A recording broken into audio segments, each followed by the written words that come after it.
I would say there are three broad categories of reasons why a shift to a vegetarian diet and away from a diet consisting of animals, particularly domestic animals, can benefit the fight against climate change. The first is that domestic livestock generate their own greenhouse gas emissions, such as methane. The second effect is that we have to grow a lot of food to feed livestock. So, for example, the vast majority of corn grown in the United States isn't for human consumption. That's only a trivial fraction. It's for livestock and other uses.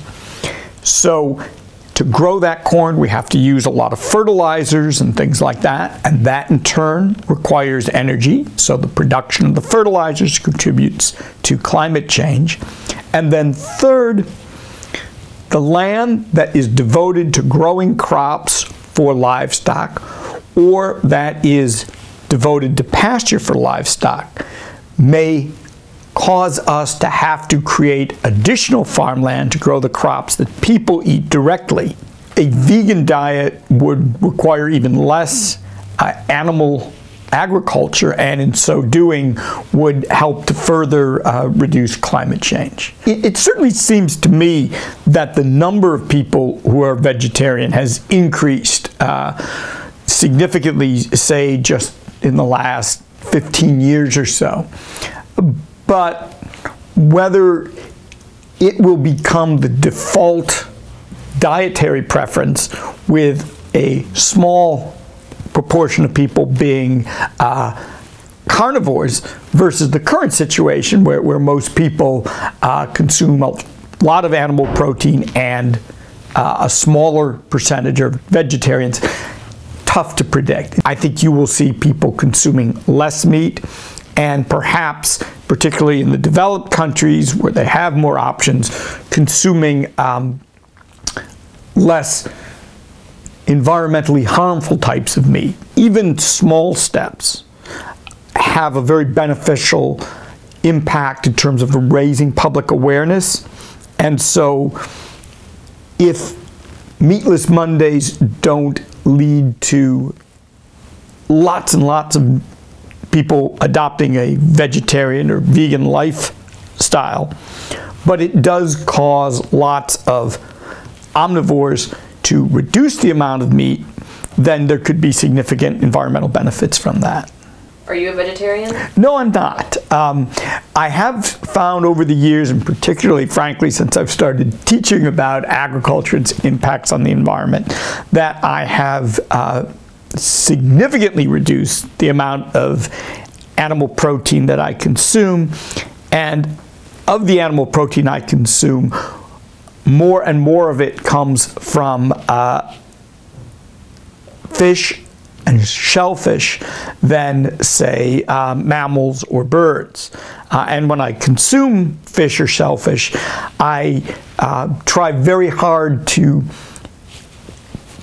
pick items that are fished in a more sustainable manner. But I haven't gone as far as my environmental ethos and my logic tells me I should in moving towards a truly vegetarian diet. A lot of the umami taste comes from glutamate, which is in fact something that you can get in vegetarian-based foods. In Western foods, that particular taste is not as clear-cut and distinct as it is in some East Asian cuisines, so that in Western cuisines the taste is ordinarily complicated by its presence in a variety of foods that also have other tastes.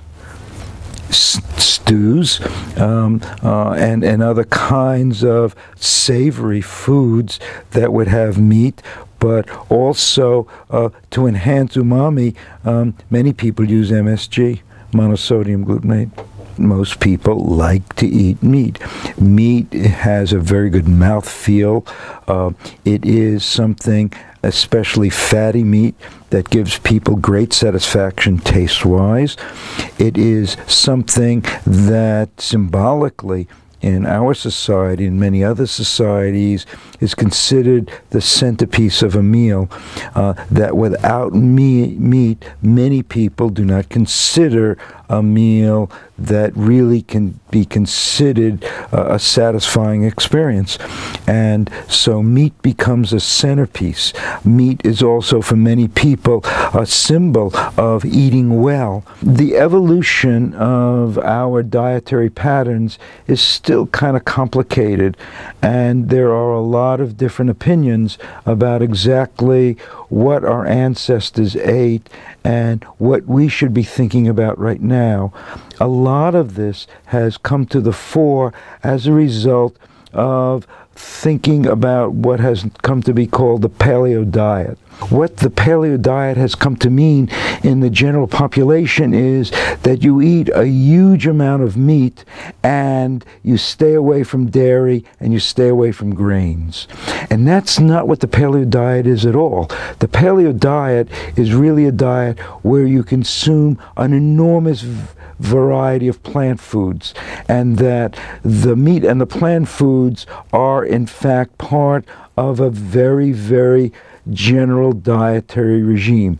We know, for example, that many societies around the world consume enormous numbers of insects, which happen to be a very healthy source of many vitamins, minerals, good kinds of fat, and animal protein. For the moment, any kind of suggestion about reducing meat consumption in the world is going to be not only extremely difficult, but I think practically impossible.